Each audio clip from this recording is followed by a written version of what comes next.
Buenas noches, comunidad. Mi nombre es Julio, y esto que estoy a punto de contar sucedió en 2011, cuando yo tenía 23 años. Mi vida nunca fue fácil. A pesar de eso, me esforzaba bastante y agradecía lo poco que tenía. Puedo decir que era feliz, y las historias de fantasmas y apariciones para mí en aquella época eran solo eso, historias. No dudaba de lo desconocido, pero tampoco le daba mucho crédito a lo que la gente contaba.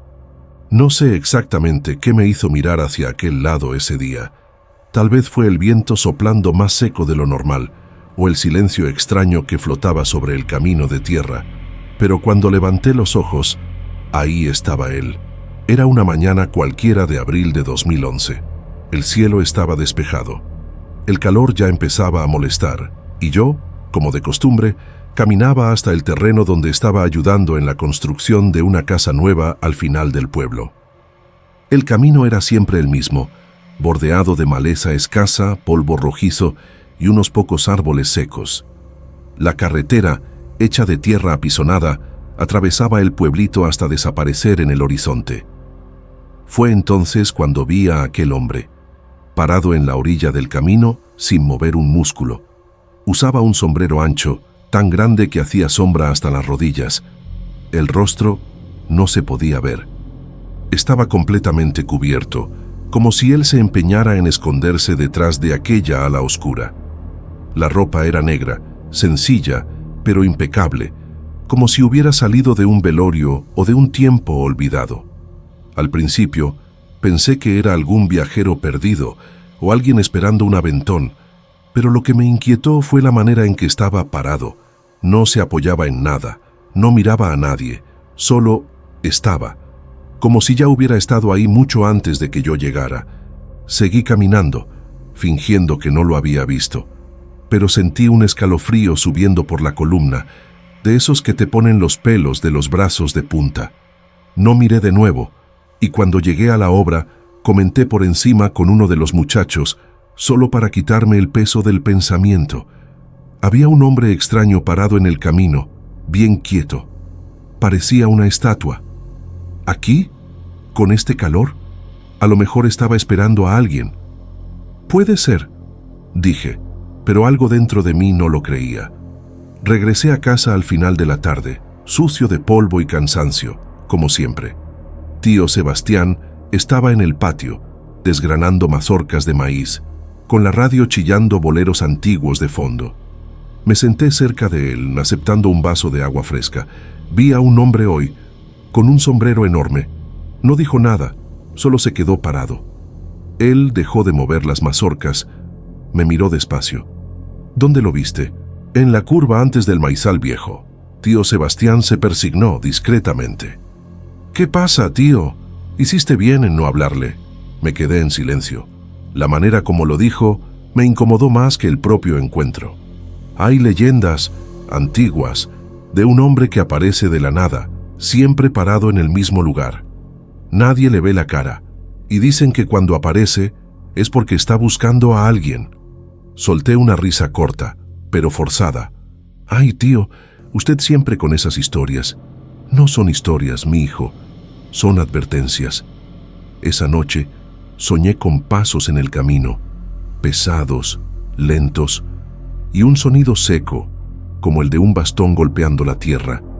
Cuando desperté, el corazón me latía acelerado. Fui hasta la ventana y lo juro, por un segundo creí haber visto la sombra del sombrero afuera, en la curva del camino, inmóvil, observándome. Pero cuando parpadeé, ya no había nada. Fue la primera vez que vi al hombre del sombrero ancho, y debería haberme ido del pueblo ese mismo día. Después de aquel primer día, traté de olvidar lo que había visto. Seguí mi rutina de trabajo, intentando alejar aquella imagen extraña, pero el pueblo tiene de esas. El tiempo parece pasar despacio, y todo resuena más profundo. Un susurro se vuelve historia, un miedo se vuelve verdad. En los días que siguieron, no vi al hombre nuevamente, pero era como si siempre estuviera cerca. Había noches en que despertaba con el corazón acelerado, sin saber por qué. Soñaba con el sonido de pasos en la tierra seca, con el crujir de las hojas incluso cuando el viento no soplaba. Fue en una mañana de jueves que volvió a aparecer. Iba camino a la casa del señor Basilio, el albañil más viejo de la región, para buscar una herramienta. Y ahí estaba él, el hombre del sombrero ancho, en el mismo punto del camino, parado, inmóvil, como si nunca se hubiera ido de allí.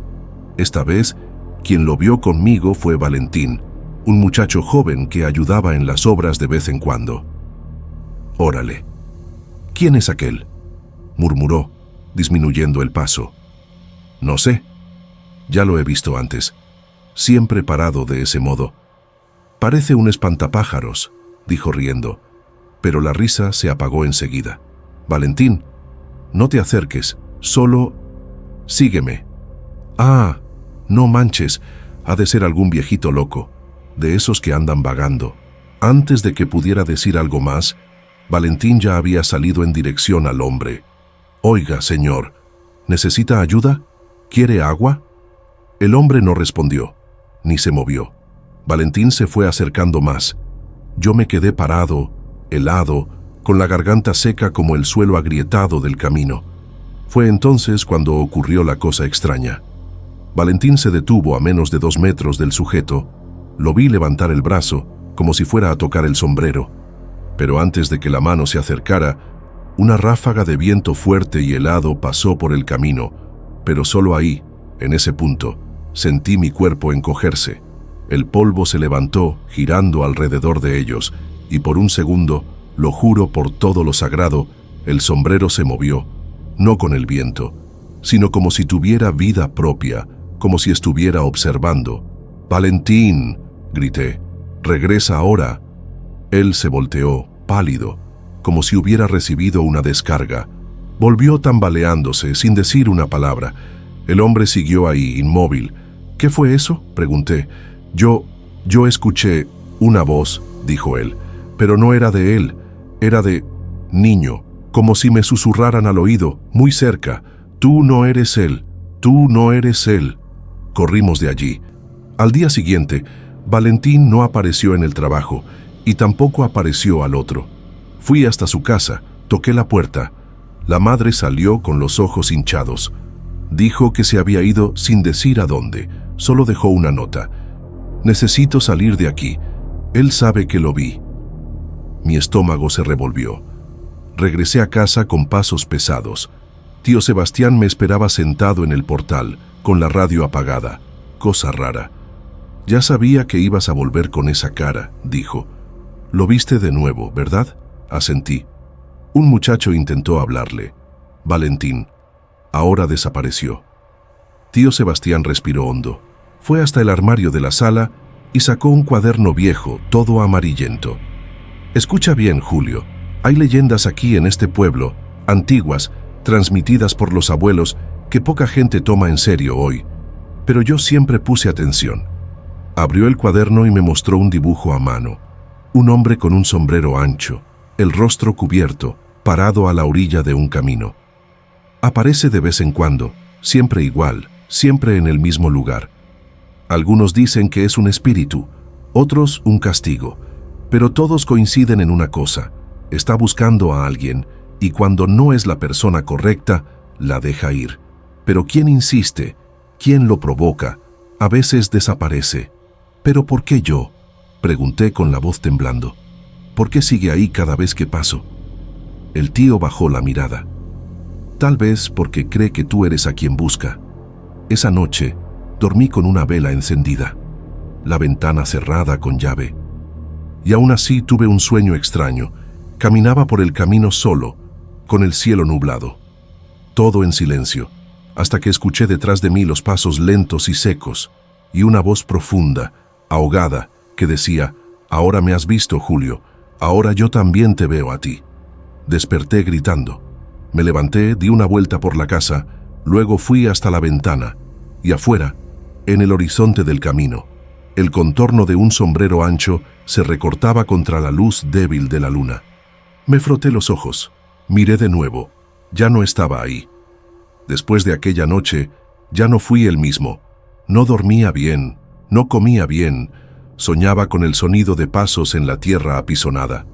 Despertaba sudando, con la sensación de estar siendo observado. Y peor, no era solo sensación, era real. El hombre del sombrero ancho me estaba siguiendo. Al principio, intentaba convencerme de que era paranoia, que era solo la sombra de mi mente trabajando demasiado.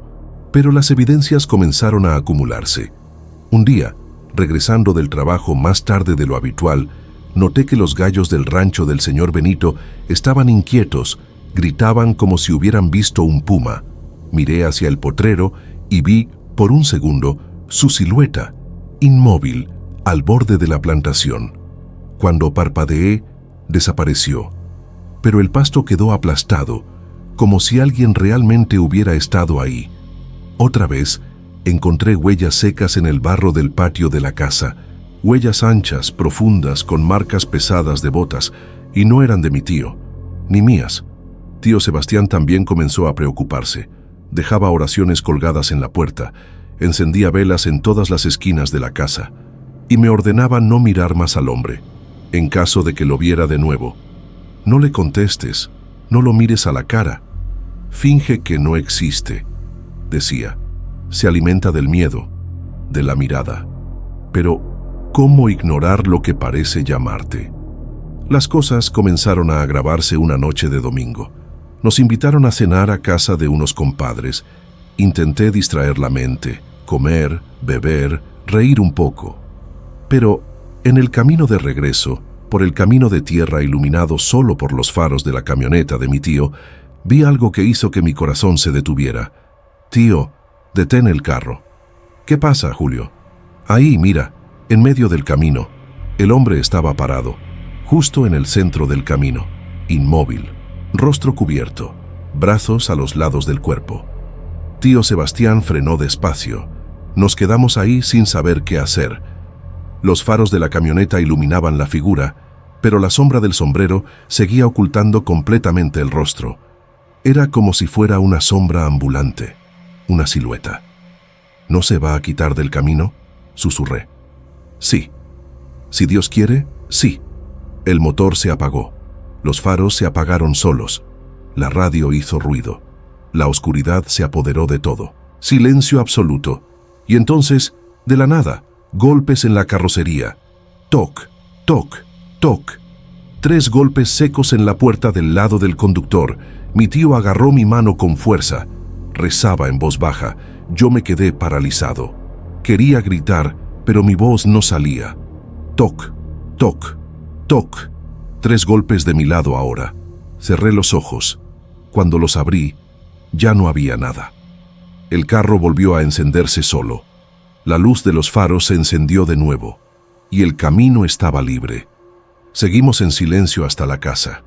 Esa madrugada, desperté con un ardor fuerte en el pecho. Corrí al espejo y vi una marca extraña, roja y profunda, en el lado izquierdo del pecho. Como si alguien hubiera puesto un hierro caliente. Era el dibujo de un símbolo que nunca había visto. 3 círculos entrelazados, como ojos unidos por líneas. Tío Sebastián examinó la marca con ojos llenos de tristeza. «Es la señal. Te ha elegido». «¿Elegido para qué?», pregunté con rabia, con miedo. «Nadie lo sabe. Algunos dicen que es para llevarte, otros para guardarte, pero cuando él marca a alguien, no hay vuelta atrás. Tienes que descubrir qué quiere». En los días siguientes, todo empeoró. Las gallinas del vecindario comenzaron a desaparecer.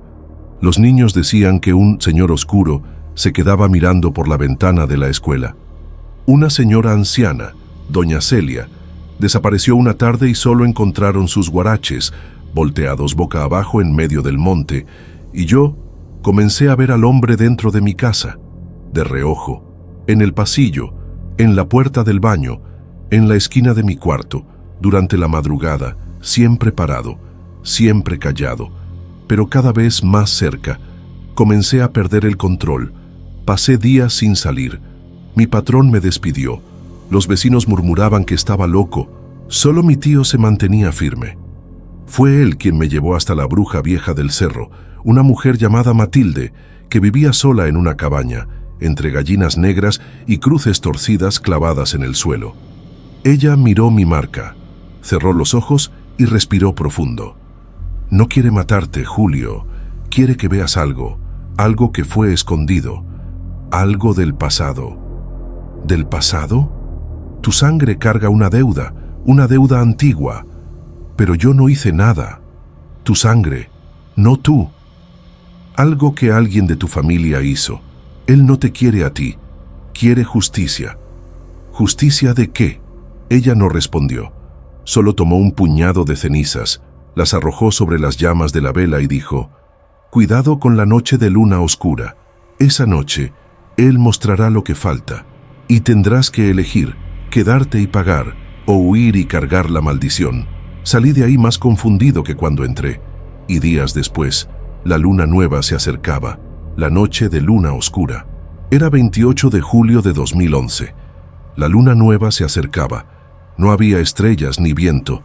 El cielo estaba pesado, cubierto por nubes inmóviles, como si el tiempo se hubiera detenido solo ahí, sobre nuestro pueblo. Matilde había advertido: en la noche de luna oscura, Él mostrará lo que falta. Y yo, como un tonto, quise saber, porque el miedo ya no era suficiente para detenerme. Era el cansancio lo que pesaba ahora, el cansancio de ser seguido, de no entender, de estar siempre un paso atrás de aquello que me acechaba. Aquel día, mi tío me miró como si supiera que yo no volvería igual. ¿Estás seguro?, preguntó, con el rosario enrollado en la mano. Ya no importa, tío, solo quiero que esto termine. Me abrazó. Ese tipo de abrazo que un padre le da a su hijo cuando no puede protegerlo, y solo dijo: entonces, ve con fe. Tomé la linterna, me puse el rosario en el bolsillo y caminé hasta el final del camino, aquella misma curva de tierra donde vi al hombre del sombrero por primera vez. Ni un alma a la vista, ni grillos, ni perros ladrando, un silencio espeso, como un velo sobre los oídos. Esperé, y él vino. Surgió como siempre surgía, despacio, con las botas pesadas marcando la tierra, el rostro cubierto por el ala ancha del sombrero, la misma ropa oscura, el mismo silencio. Se detuvo frente a mí, a unos 10 pasos. «¿Qué quieres de mí?», grité. No respondió, solo levantó la mano derecha y señaló hacia el campo, en dirección a la vieja casona abandonada de la hacienda Los Árboles, donde mi abuelo trabajó décadas atrás. «¿Allí?», pregunté. No movió la cabeza, solo mantuvo el dedo extendido. Comencé a caminar. La casa estaba caída, invadida por enredaderas y por el tiempo. Las paredes descascaradas, los vitrales rotos, todo cubierto de polvo y olor a moho antiguo. Pero lo más extraño era que, dentro de la casa, todo estaba frío, incluso en aquel calor de julio. Allí dentro, él me esperaba, de pie, junto a una puerta semiabierta que crujía con el viento. Apunté la linterna, entré. Era un sótano, un cuarto húmedo con olor a tierra mojada. Al fondo, una zanja poco profunda, cubierta por tablas podridas. Me acerqué con el corazón martillando en el pecho. Cuando empujé las tablas, el horror se reveló.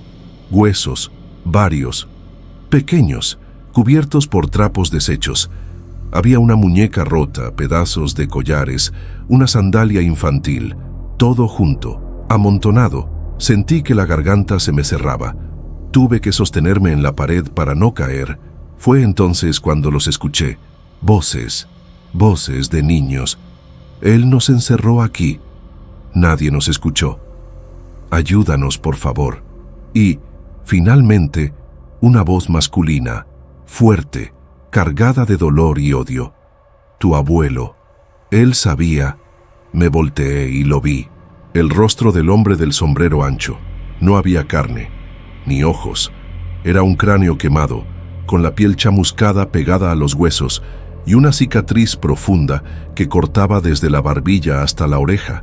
Extendió la mano, y cuando tocó mi pecho, la marca ardió con fuerza, como si se reencendiera. Los recuerdos invadieron mi mente. Vi hombres arrastrando niños, encerrándolos en el sótano. Escuché gritos ahogados. Vi a mi abuelo de pie, cerrando la puerta. Era él. Era realmente él. Mi sangre, mi nombre, mi pasado. La voz volvió a mi mente. Él me mató, quemó mi casa y escondió todo. ¿Por qué? Porque yo sabía demasiado, porque lo denuncié. El sombrero cayó al suelo y él susurró por primera vez: eres el último de su linaje, o corriges el error, o pagas por él. Caí de rodillas, lloraba, temblaba, no sabía qué hacer, no era mi culpa, yo no hice nada, pero los muertos estaban allí, mirándome, esperando justicia. Entonces me levanté, prometí que le contaría al pueblo, que abriría el sótano, que mostraría la verdad. Él me miró fijamente por un largo instante y luego desapareció. Como humo, corrí a casa, desperté a mi tío. Me escuchó en silencio, con ojos rojos. Después de todo, solo asintió. Así que eso era lo que quería.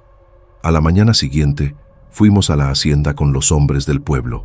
Abrimos la zanja. Los huesos estaban ahí. Se llamó a las autoridades. Se descubrieron los nombres de los niños.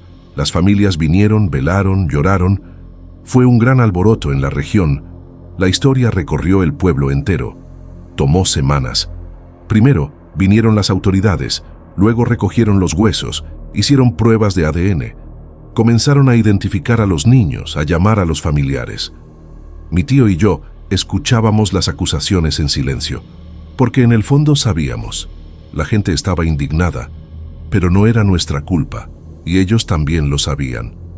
Con el tiempo, todos comenzaron a entender y aceptar que, aunque mi abuelo hubiera hecho aquello, yo no tenía culpa, ni mi tío. Nosotros no sabíamos nada. Mi abuelo estaba muerto. Ya no podía pagar por lo que hizo. Esa era la verdad. Ya no había culpables a quienes responsabilizar. Era una historia antigua. Después, algunos hasta dijeron que finalmente pudieron dormir en paz. Y yo también. Pero no por mucho tiempo. Después de aquello, todo cambió en el pueblo. La hacienda fue clausurada por las autoridades y los restos fueron sepultados con misa, como mandaba la costumbre. Hubo velas, rezos, flores y silencio. Un silencio diferente. Ya no el silencio del miedo, sino el del luto respetado. Los más viejos decían que nunca hubieran imaginado algo tan terrible guardado tan cerca de casa. Mi nombre apareció en las conversaciones de la gente. Algunos me llamaron valiente, otros loco. No importaba. Yo sabía lo que había visto, lo que había sentido, lo que había heredado. Después de unos días, la rutina volvió a tomar el pueblo. La campana de la iglesia volvió a sonar, los camiones de la leche pasaban temprano como siempre. Los niños jugaban a la pelota en las plazas de tierra apisonada, como si nada hubiera pasado. Pero yo sabía que había pasado, y más que eso, sabía que no había terminado. En las semanas siguientes, soñaba casi todas las noches con el hombre del sombrero ancho. En mis sueños no hablaba, solo me observaba, parado en la misma curva de tierra donde todo comenzó. Un día, soñé que se quitaba el sombrero y lo ponía a mis pies, como quien dice: ahora es tu turno. Comencé a evitar ese camino. Daba vueltas enormes, cruzando por terrenos baldíos, por detrás de la panadería de don Facundo, solo para no pasar por el lugar. Mi tío lo notó, claro que lo notó. ¿Todavía lo ves?, asentí con la cabeza. No respondió de inmediato. Fue a la cocina, tomó un trapo y se secó las manos de los trastes que lavaba. Luego me miró con esa mirada de quien ya ha vivido más de lo que quería. Podemos acabar con una maldición, Julio, pero no con su memoria. Esa noche, preparé una pequeña cruz de madera y volví solo hasta la hacienda. Enterré la cruz en el lugar exacto donde estaban los huesos. Encendí una vela y recé por todos ellos. Pedí perdón en nombre de mi abuelo. Pedí descanso. Pedí silencio. Por un tiempo, funcionó. Las noches se volvieron más ligeras. Los sueños cesaron. Y comencé a trabajar de nuevo, con el corazón más firme. Hasta el día en que fui a trabajar a una casa nueva, al otro lado del pueblo, donde el barro era más rojo. Mientras colocaba ladrillos, escuché un sonido de pasos en la grava. Levanté la cabeza y me quedé helado. Ahí estaba él, el hombre del sombrero ancho. Pero esta vez, no en el camino, estaba en medio del campo, a lo lejos, donde los nopales crecen torcidos, donde nadie va sin motivo. Parado, inmóvil, como siempre, el ala del sombrero cubriendo su rostro. Solo que ahora había algo diferente. Me observaba de espaldas. No se movió, no dijo nada, pero entendí el mensaje. No es solo el pasado de mi familia lo que cargo, es la responsabilidad de mantener vivo lo que fue descubierto, recordado, respetado. Aquella noche dormí mal, y desde entonces, a veces despierto en medio de la madrugada con la sensación de que hay alguien en la puerta. Ya no sé si es sueño, si es sombra, o si soy yo que nunca volví entero de aquella casa. El pueblo siguió adelante. El tiempo pasó. Mis primos tuvieron hijos. Mi tío ya está viejo, camina con bastón y solo sonríe cuando sus nietos lo visitan. Pero yo todavía veo al hombre del sombrero ancho, no todos los días, no en todos lados, pero está ahí, parado, esperando, y cada vez que lo veo me pregunto, ¿será que ahora es mi turno? No lo sé, no tengo forma de saberlo. Solo sigo viviendo un día a la vez, rezando y esperando. Si el hombre regresa, estaré listo. Buenas noches, comunidad. Muchas gracias por su atención. Me llamo Lucinda y la historia que voy a compartir con todos ustedes hoy ocurrió en 2015. Nací y crecí en Zacatecas, en medio del monte seco y de los vientos que silban entre las montañas. Desde pequeña aprendí que la tierra habla y que los animales ven lo que nosotros no vemos. Fue mi madre quien me enseñó esto. Doña Ana, mujer de temple, viuda desde joven, siempre firme con la fe y con los ojos atentos a lo que se mueve en la sombra. En 2015, yo vivía con ella y mi esposo, Tobías, en el rancho El Retiro, heredado por él de su padre. No teníamos hijos todavía, pero ya soñábamos con llenar la casa de risas y de cunas. Trabajábamos duro, con la ayuda de Juan y Nacho, nuestros 2 empleados. Juan era viejo conocido de la familia, y Nacho, más joven, vino de la capital intentando ganarse la vida en el campo. Todo iba como siempre había sido, hasta aquella semana en que Tobías tuvo que viajar a Jalisco. Era un negocio de compra de maíz y transporte de ganado. Estaría fuera unos 5 días. Me despedí de él en el portón con un beso y una canasta de tortillas para el viaje, y me quedé. La primera noche sola, dormí ligero, pero cerca de las 3:30 de la madrugada fui despertada por un sonido extraño. Era un canto de gallo. Yo vivo en el campo, y esto es común. Ya teníamos gallinas en aquella época, pero lo que me asustó no era cualquier canto de gallo. No era el sonido habitual del canto de nuestros gallos, que yo conocía bien. Era diferente, más grave, arrastrado, como si viniera de un pecho enfermo, lleno de humo. Y más extraño aún, ninguno de nuestros gallos canta a esa hora. Nunca. En el rancho, los animales obedecen a la luz, y allí, a esa hora, la luna todavía estaba alta. Me levanté, abrí la ventana del cuarto y miré hacia la oscuridad. No vi nada, solo el sonido distante, viniendo desde el fondo de la plantación, arrastrándose como si buscara a alguien. Cerré la ventana despacio, recé un Padre Nuestro y volví a la cama con el corazón latiendo acelerado. A la mañana siguiente, hablé con doña Ana. Mamá, escuché un gallo cantando a las 3:15, y no era un canto normal.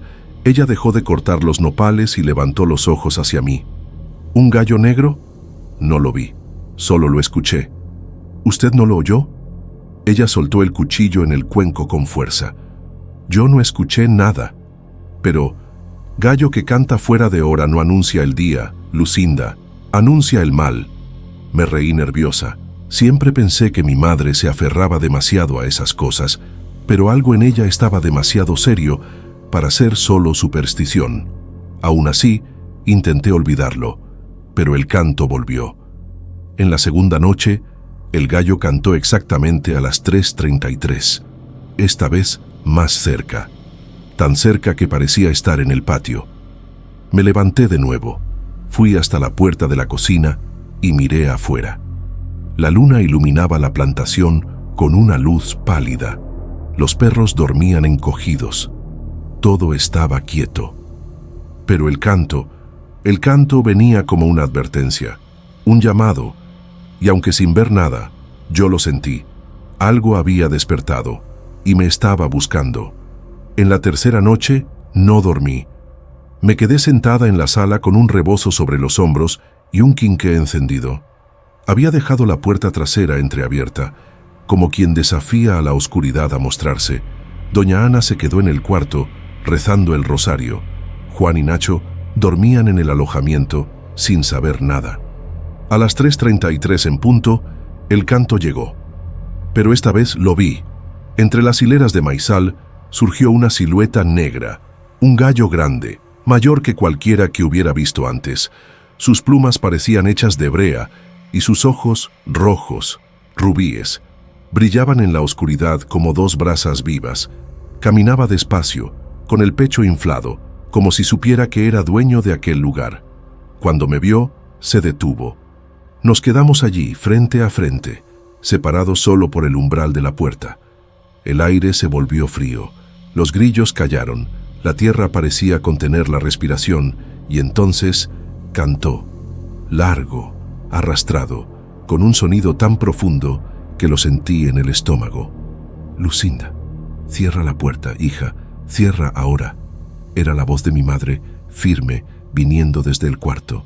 Cerré, eché llave. Corrí hacia ella al cuarto, y la encontré con los ojos llenos de lágrimas, apretando el rosario contra el pecho. Mi madre ya estaba de pie, mirando por la rendija de la cortina en la ventana. «Es él», dijo, «el curandero». Me senté en el borde de la cama y le pedí que me explicara. Años antes, mucho antes de que Tobías heredara el rancho, el lugar había sido de otro dueño, un hombre cruel, seco, que odiaba a los pueblos antiguos y sus creencias. Decían que un curandero indígena vivía cerca, en los montes, y que era buscado por gente de lejos. Curaba enfermedades, hacía rezos, bendecía plantaciones. El dueño del rancho no le gustaba eso, pensaba que era brujería. Un día, acusó al curandero de matar al ganado con hechizos y mandó a sus hombres a atraparlo. Amarraron al pobre a un poste y lo quemaron vivo. Dicen que en el momento de la muerte no gritó, solo los miró y sonrió. Desde entonces, cada vez que alguien falta el respeto al rancho o toca donde no debe, aparece un gallo negro a las 3:33. Dicen que guarda el alma del curandero y que nunca se fue realmente. ¿Por qué apareció ahora?, pregunté. Tal vez quiera avisarte o tal vez quiera algo tuyo, respondió mi madre. A la mañana siguiente le conté todo a Juan. Se puso serio. Dijo que su madre ya le había hablado sobre el gallo y que un primo desapareció después de escuchar el canto durante 7 noches seguidas. Me recomendó que pusiera sal gruesa en las ventanas y dejara un vaso de agua con cruz de ceniza cerca de la puerta. Lo que sea que es Lucinda, no es animal de este mundo, y si te está cantando a ti, es porque algo ya se decidió. Las noches siguientes fueron peores. El gallo comenzó a caminar alrededor de la casa. Rasgaba el suelo con las garras. Se escuchaban pasos pesados en el techo, como si alguien arrastrara cadenas. Las paredes temblaban con el sonido del canto. Doña Ana decía que él quería ser reconocido, reverenciado, que estaba enojado porque nadie lo recordaba más. Comenzó a encender velas y dejar pedazos de pan de muerto en el altar. En la 5ª noche, apareció en la ventana de mi cuarto. Sus ojos me miraron fijamente. Sentí que mi piel se erizaba. Quise gritar, pero mi voz desapareció. De repente, escuché una voz dentro de mi cabeza. No era la mía, ni la de mi madre. Era gruesa, ronca, llena de dolor y rabia. Esta tierra es mía, esta sangre es mía. Yo nunca me fui. El gallo desapareció cuando intenté levantarme. Aquella mañana Tobías regresó. Corrí hacia él, lo abracé con fuerza, pero vi que le extrañó mi estado. Le conté lo que había pasado. Él, como todo hombre terco, se rió al principio. Dijo que debía ser cosa de mi cabeza, que era el cansancio, la soledad, Pero esa misma madrugada, él también escuchó el canto. Y no solo lo escuchó. Cuando fue a revisar, con una escopeta en la mano, volvió pálido como la cera. Dijo que el gallo lo miró con ojos de persona. Dijo que no era un animal, sino un alma condenada, vestida de plumas. A la mañana siguiente, uno de los becerros apareció muerto en el establo y quemado, como si hubiera sido tocado por fuego del infierno. Necesitamos estar atentos, Lucinda. Esto no es normal, dijo Tobías. Teníamos miedo, pero intentamos mantener la vida en la normalidad. Pero, una noche, un becerro apareció muerto, y después de eso, el rancho nunca volvió a ser el mismo. Tobías ya no dormía bien. Caminaba por la casa con un rosario en la mano, aunque no era muy religioso. Doña Ana, más callada de lo normal, pasaba las mañanas de rodillas en el altar, pidiendo protección. Yo sentía una presencia constante, como si ojos invisibles me acompañaran hasta cuando iba a buscar leña o agua del pozo. En el 8º día desde el primer canto, algo cambió. El canto se volvió más grave, más lento, y sonaba como un lamento de dolor y rabia al mismo tiempo. A las 3:33 me levanté de la cama con un impulso que ni siquiera puedo explicar. Atravesé el pasillo como en trance y abrí la puerta de entrada. Ahí estaba él, el gallo, en el mismo lugar de siempre. Pero detrás de él, el hombre, una figura alta, envuelta en una túnica harapienta, el rostro cubierto por sombras. Solo los ojos brillaban como dos brasas vivas. Sostenía un bastón de madera torcida y en el pecho llevaba collares con dientes, plumas, cruces partidas y pequeños trozos de huesos. Su piel era del color de la tierra quemada. El gallo caminaba delante de él, como un perro fiel. «No debiste abrir la puerta, Lucinda», murmuró mi madre detrás de mí. «Ahora él sabe que estás lista». Tobías vino corriendo con la escopeta. Cuando apuntó al hombre, este simplemente desapareció, como humo al viento. El gallo se quedó, cantó una vez más y desapareció entre las hojas. Al día siguiente, Juan, uno de los empleados, no apareció para trabajar. Fuimos hasta el alojamiento. La cama estaba revuelta y todas las ventanas abiertas. En el suelo, frente a la puerta, había plumas negras esparcidas y un fuerte olor a azufre.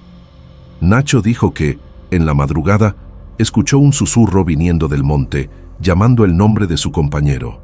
Cuando intentó levantarse, su cuerpo quedó paralizado. Solo podía escuchar la voz diciendo: «Ven, Juan, ven a mí». Juan nunca más fue visto. En la tercera noche desde esa desaparición, Tobías despertó sudando. Dijo que había soñado con fuego, con un poste, con gritos. Vio al curandero siendo quemado y se vio a sí mismo en el lugar de los verdugos. Cuando intentó apagar el fuego con las manos, el fuego lo tocó y despertó con ampollas en la palma. Sí, ampollas, como si realmente se hubiera quemado. Doña Ana, entonces, decidió hacer una velación. Encendió 7 velas de cera pura, invocó el nombre de Dios y llamó a los santos protectores de los antiguos. Hizo un círculo de sal y nos ordenó quedarnos dentro.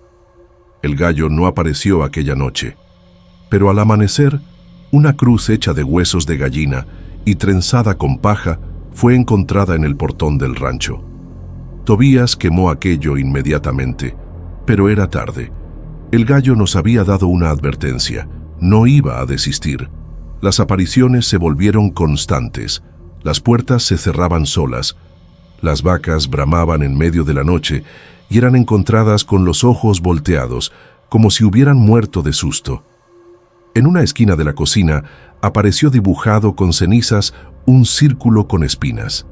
Parecía un sello antiguo, algo que yo solo había visto en los libros viejos de mi madre. Esto es señal de brujería indígena mezclada con catolicismo. Es cosa de cruce prohibido, dijo ella, tensa. El curandero no quiere solo venganza, quiere dominio. Y entonces llegó la peor noche. Era un martes. Tobías insistió en dormir con la escopeta al lado. Doña Ana no quiso acostarse. Dijo que rezaría hasta que amaneciera. Yo intenté fingir que la normalidad aún existía. Me fui a la cama, pero no pude cerrar los ojos. A las 3:33, como un reloj macabro, todo tembló. La casa se sacudió como en un terremoto. Las paredes gimieron. Las ventanas estallaron solas. Un grito agudo, inhumano, resonó desde el maizal. Me levanté corriendo y vi a Tobías de rodillas en la sala, con el rostro pálido, la sangre escurriendo de la nariz. Doña Ana temblaba, el rosario roto en sus manos. La puerta de entrada se abrió sola. Ahí estaba él, el hombre. Ahora se podía ver mejor su rostro, deformado, con marcas de quemadura, dientes podridos y piel agrietada. Sus ojos eran fuego puro. Detrás de él, el gallo cantaba, pero el sonido era como el de 1000 voces gritando juntas. «Devuelvan mi tierra, o me llevaré sus cuerpos». La voz fue dicha dentro de nuestra mente. La sala se llenó de humo. Sentí que mi cuerpo pesaba, mis piernas se paralizaron. Tobías intentó disparar, pero el arma explotó en sus manos. Doña Ana, con lo que le quedaba de fuerza, arrojó la sal al suelo y gritó: «Fuiste hombre de fe, encontrarás juicio ante el Señor». El hombre gritó como un animal herido y desapareció. El gallo corrió soltando plumas en brasas y desapareció en la oscuridad. La casa tembló aquella noche y una parte del portal se cayó. Gritamos. Nunca lo olvidé. Los días siguientes fueron de mucho miedo. Tobías, con las manos vendadas, apenas hablaba. Doña Ana repetía las oraciones en silencio, como si estuviera cosiendo cada pedazo del alma de vuelta al cuerpo. Yo solo pensaba en lo que el hombre dijo. «Om, devuelvan mi tierra». Aquello seguía martillando en mi cabeza. Las paredes de la casa principal todavía estaban firmes. Nacho había arreglado el portal, pero había marcas de grietas en algunas paredes. Las vacas estaban nerviosas. Nacho era el único empleado que quedaba, pero quería irse. Si quieren quedarse, quédense. Pero este lugar está marcado. Vi al gallo mirándome, allá desde el maizal. Eso no es animal de Dios. Se marchó antes del atardecer. No se llevó casi nada. Aquella noche nos encerramos en el único cuarto que quedaba entero. Tobías dormía con dificultad, gimiendo bajito. Doña Ana se sentó conmigo en la cocina y abrió un viejo baúl. Dentro había papeles antiguos, un rosario de madera oscura y una pequeña cruz hecha de espinas secas. Entonces ella repitió la historia del hombre una vez más, pero ahora como si estuviera recordando algo. «Tu padre me contó esta historia antes de morir», dijo ella. «Este rancho fue construido donde había un poblado indígena. Un curandero, muy respetado, curaba a la gente con hierbas, rezos y sangre, pero cuando llegaron los primeros dueños, quemaron todo. Dijeron que era brujería, amarraron al curandero a un tronco y le prendieron fuego.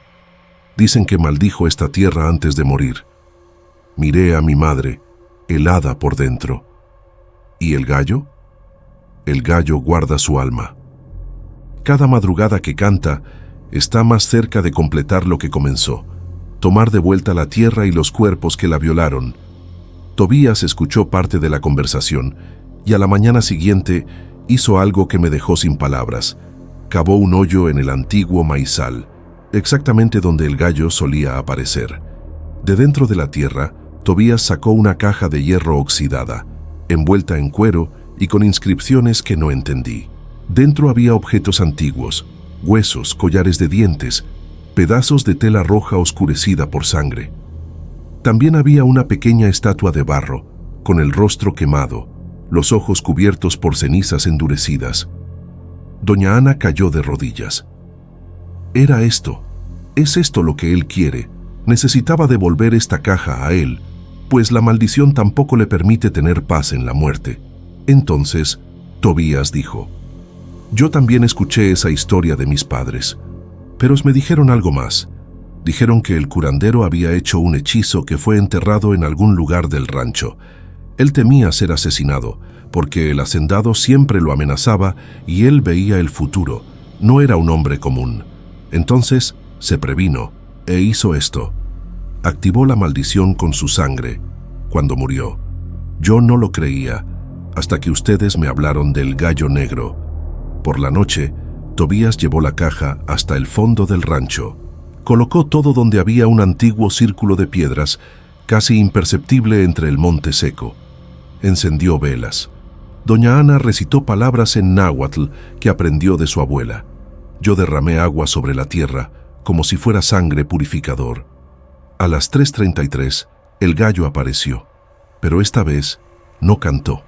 Detrás de él surgió el hombre, el fuego en los ojos, el rostro derretido, los pies que no tocaban el suelo. Se acercó despacio.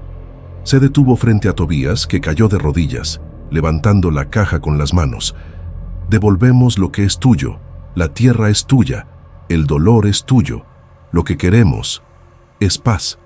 El hombre extendió la mano, tocó la caja y desapareció. El gallo, entonces, cantó por última vez aquella noche, pero el sonido fue más suave, menos amenazador, como si fuera un lamento final. Desde aquella noche, nada más sucedió.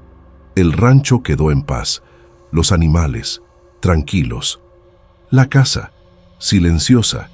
Nacho volvió un mes después y trajimos otros ayudantes. La tierra floreció con fuerza, como si hubiera sido purificada. Tobías volvió a dormir. Doña Ana sonríe de nuevo. Pero yo todavía escucho. De vez en cuando, en las madrugadas en que el viento sopla más frío, el canto del gallo negro resuena, muy distante, como un susurro entre las hojas. Ya no asusta, pero me avisa. Él todavía está aquí, y siempre estará, porque la tierra no olvida. Buenas noches, comunidad. Mi nombre es Luis Alfredo y lo que tengo para contar hoy todavía me causa pesadillas y me trae lágrimas a los ojos. Ya han pasado 23 años, fue en 2002, pero lo recuerdo como si fuera hoy. Hoy ya soy un hombre de más edad, con cabellos que el tiempo se empeñó en emblanquecer antes de tiempo. Tengo esposa, hijos, sí, más de uno, y una vida que puede parecer común a cualquiera desde fuera. Pero quienes conocen el pueblo donde crecí saben que hay cosas que uno no olvida, por más que pase el tiempo. Y por más que nadie hable de eso por aquí, yo me acuerdo de todo. Me acuerdo de ella. En 2002, yo todavía era un hombre joven, 28 años, casado con Justina, mi compañera de todas las horas. Vivíamos en una casita de adobe con techo de barro y portal de madera, de esas que quedan con el suelo rojo después de la lluvia. Yo era mecánico allí mismo en el pueblo, y en las tardes de domingo ayudaba al padre como sacristán en la iglesita de San Pedro.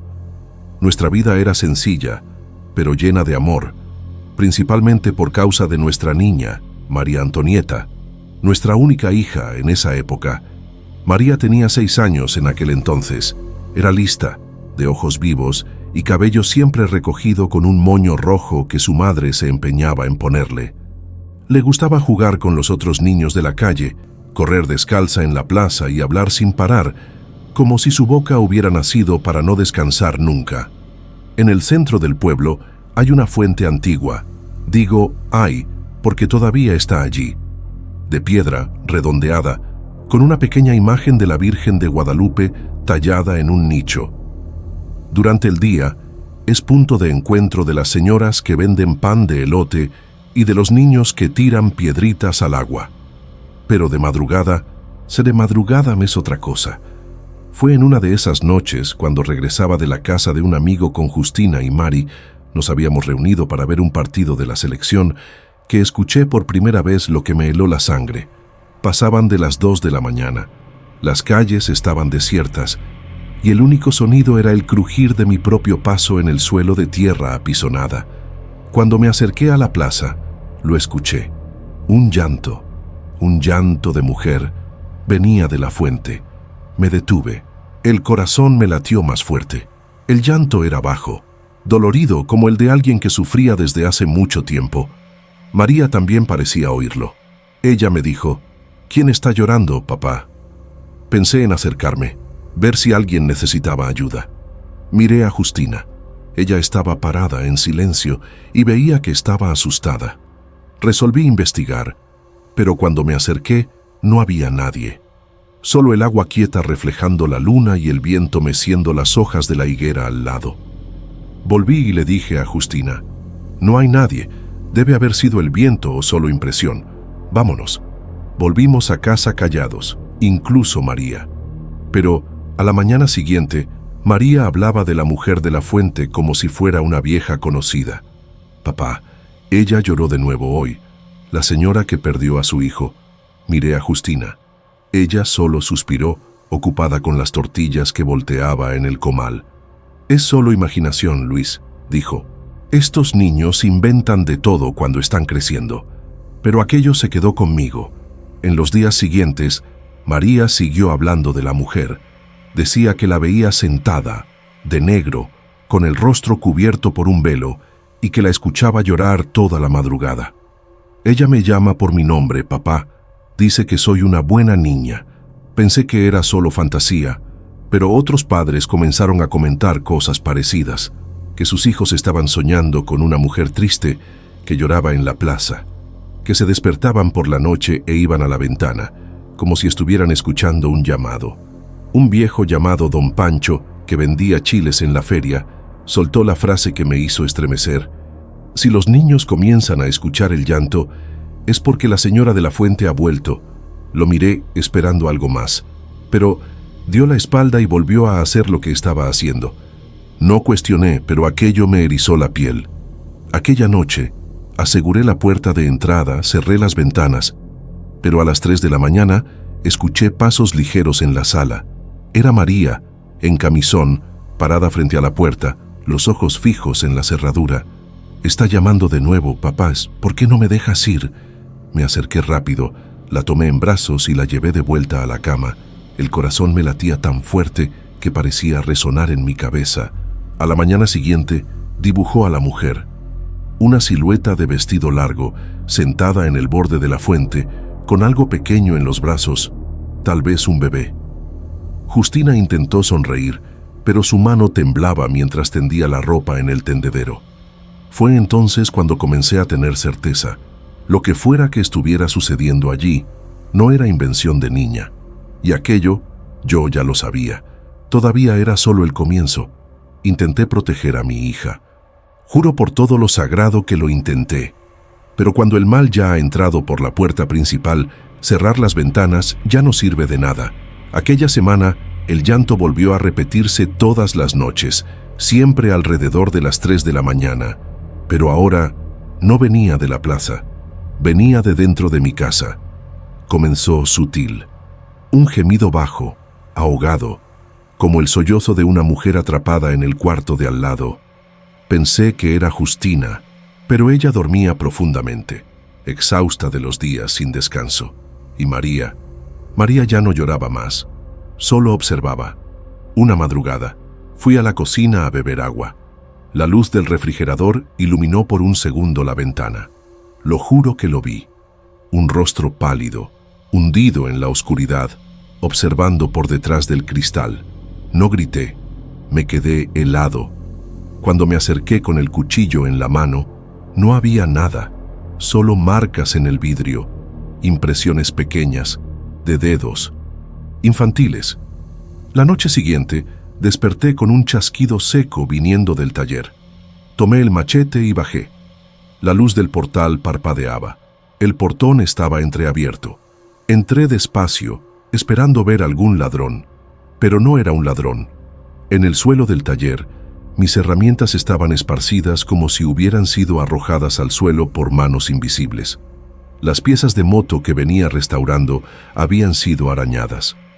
Y en el espejo colgado en la pared, alguien había escrito con grasa: «Es mi turno de ser madre». Me quedé parado, sintiendo el sudor frío escurrir por la nuca. Detrás de mí, un ruido seco, pasos ligeros sobre el piso de cemento. Me volteé con el machete levantado. Nada, solo el sonido del llanto, más cerca que nunca. Aquella mañana, Justina no llevó a María a la escuela. La niña despertó con marcas oscuras en las muñecas. Dijo que la señora la sujetaba fuerte en los sueños y que el bebé había comenzado a hablar. «Dice que tiene frío, papá, que necesita a alguien para jugar con él». Justina lloró escondida en el cuarto. Comenzó a colocar imágenes de santos por toda la casa. Mandó a buscar agua bendita con el padre del pueblo vecino, pero nada alejaba a aquella cosa. En la madrugada del día 23 de marzo, María desapareció. Despertamos y su cuarto estaba vacío. La ventana abierta, la colcha doblada como si nadie hubiera dormido allí. En la cabecera solo un dibujo, la mujer sentada en la fuente, el bebé en los brazos y a su lado, María, de la mano, sonriendo. Corrí como loco por la calle. Grité su nombre en la plaza, en los callejones, en los campos. Los vecinos salieron con linternas, llamaron a la niña hasta que salió el sol, pero nadie vio nada. La fuente, sin embargo, estaba diferente. El agua, que siempre brotaba cristalina, estaba oscura, lodosa, y en ella flotaba un listón rojo que Justina había atado en el cabello de su hija la noche anterior. Llamamos a la policía. Vinieron de Monterrey. Revisaron cada rincón de la ciudad. Perros rastreadores, búsquedas en pozos, entrevistas con todos. Nada. Justina se quebró por dentro. Y yo quedé atrapado en la certeza de que ella, aquella cosa, se había llevado a mi hija. Porque María nunca salió sola. Porque nadie la vio por las calles, porque el portón estaba cerrado por dentro y porque, desde aquella madrugada, el llanto cesó. En la semana siguiente, una vecina vino a verme. Dijo que su hija, de 5 años, comenzó a soñar con una mujer de negro que se sienta junto a la fuente, que le canta a un bebé y que a veces sonríe mostrando un diente de oro. Le mostré un retrato de María. La niñita señaló: es la amiga del bebé. Ella juega con él, pero no puede volver a casa porque está ayudando a la señora. No lloré, no en ese momento, pero fue ahí cuando supe. Mi hija no estaba desaparecida. Se la habían llevado. Y lo peor es que tal vez ella había elegido irse. Fueron 14 madrugadas seguidas, 14 noches en que caminé hasta la plaza en silencio absoluto, sin decir una palabra a Justina, sin buscar vecinos, sin pedir ayuda o dar cualquier explicación. Aquello era mi carga, mi decisión, mi desesperación silenciosa. Siempre la misma rutina. Salía de casa después de medianoche, con una cobija echada sobre los hombros, los pasos pesados y el corazón en pedazos, y me sentaba en una de las bancas de madera bajo el farol apagado, justo frente a la fuente. Allí permanecía inmóvil por horas, rodeado por la oscuridad y por el frío que parecía nacer desde dentro del alma. El viento pasaba silbando entre los árboles antiguos de la plaza, levantando hojas secas que bailaban como sombras en el suelo de piedra, mientras el goteo constante de la fuente creaba un compás extraño, casi hipnótico. Al principio no pasaba nada, solo la soledad me hacía compañía. Pero con el pasar de las noches, algo cambió. Como si una presencia adormecida estuviera despertando poco a poco. Y entonces, en una madrugada sin luna, el lamento regresó. Bajo al principio, casi como un sollozo ahogado. Después, más profundo, más lleno de dolor, como si un vacío antiguo se estuviera abriendo allí justo frente a mí. Era un llanto que no era solo sonido, era sentimiento puro, tristeza viva, esparciéndose por el aire como niebla. Me mantenía firme, aunque por dentro estuviera hecho pedazos. Rezaba en voz baja, con los dientes apretados, tratando de sofocar los temblores que recorrían mi cuerpo. El frío de la madrugada parecía atravesar la piel, y los ojos ardían de tanto forzar la vista, buscando cualquier movimiento en la penumbra de la plaza. El silencio solo era cortado por el goteo de la fuente y por el sonido de mi respiración irregular. Cada noche, el sonido del llanto se volvía más nítido, como si atravesara capas invisibles de tiempo y espacio, viniendo de un lugar profundo, antiguo, una tristeza viva, hecha sonido, hasta que en la 15ª madrugada ella apareció. No escuché pasos, no sentí viento, no vi sombras acercarse. Simplemente estaba allí, como si se hubiera formado del propio aire, sentada al borde de la fuente, envuelta en un manto negro de los pies a la cabeza. Un velo le cubría el rostro, y en los brazos, un bebé. Pequeño, inmóvil, parecía un muñeco de trapo envuelto en trapos antiguos. No podía moverme, solo mirar. Ella balanceaba el cuerpo hacia adelante y hacia atrás en un ritmo hipnótico, acunando al bebé con un cariño sombrío, y lloraba. Lloraba como una madre que lo ha perdido todo. Pero había algo profundamente erróneo en aquel lamento. Era inhumano, como si varias voces resonaran juntas, superpuestas, como si muchas mujeres lloraran al unísono, fundidas en un único dolor. Intenté levantarme, pero mis piernas parecían raíces atrapadas en el suelo. Intenté gritar el nombre de mi hija, pero la voz murió en la garganta, sofocada por el pavor. Fue entonces cuando ella se levantó, despacio, como si sintiera mi presencia, y me señaló. ¿Por qué quieres enfrentarme? Su voz no salió de su boca, salió de mi cabeza. Entonces, detrás de ella, algo se movió. Una figura pequeña, María, mi hija, estaba allí, con el mismo vestido azul del día en que desapareció, cabello recogido con el listón rojo, pero su rostro estaba pálido, los ojos vacíos, la sonrisa congelada. «Papá, no llores, estoy bien». Lloré como nunca. Extendí la mano hacia ella, me arrastré por el suelo de la plaza con las rodillas raspadas, suplicando, «María, hija, ven conmigo». Pero ella sacudió la cabeza despacio, como quien dice «nos» con una tristeza antigua y definitiva, y me dijo, «Papá, no puedo volver, ya no estoy en el mismo mundo que tú». Y entonces se dio la vuelta. Entendí y contuve un grito, pero mi corazón se quebró. María ya no estaba viva, era un espíritu ahora, y yo había fallado como padre en proteger a mi hija. Si hubiera escuchado lo que ella decía, en vez de pensar que era solo cosa de niños, quién sabe, tal vez podría haberla salvado. La señora de la fuente envolvió a María Antonieta y al bebé en un abrazo silencioso, apretado, como una loba que protege a sus cachorros incluso ante el fin.